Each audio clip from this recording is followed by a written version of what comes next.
Hello, this is Dmitry from EasyQuickImport, and in this video I'm going to show you how to import multi-currency transactions.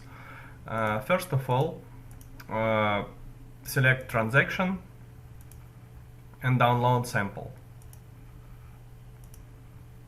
Now open, and here we don't need this the same currency transactions, just delete them.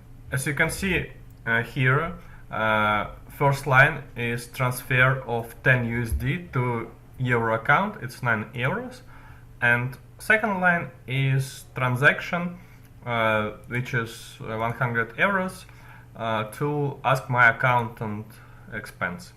So let's go ahead and import it.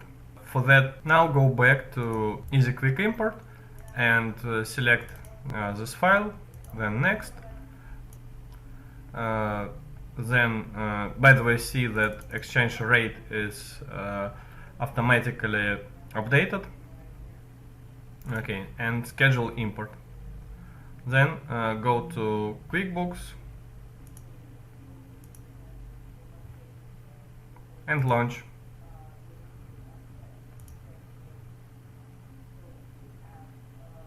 Okay, we can see here as it is important data. To understand what it did, let's open undeposited funds first and compare with the original sheet. So here is USD to euro transfer. First of all, it moves money to from USD account to undeposited funds. Exchange rate is 1. And then from undeposited funds it transfers to euro account and automatically sets the exchange rate. So overall it's 0, so the exchange rate is accurate.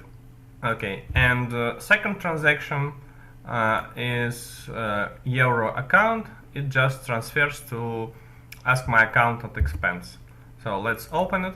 Here is 100 euro transaction. 100 just went to ask my accountant with exchange rate is historical, and it corresponds to the date of this transaction.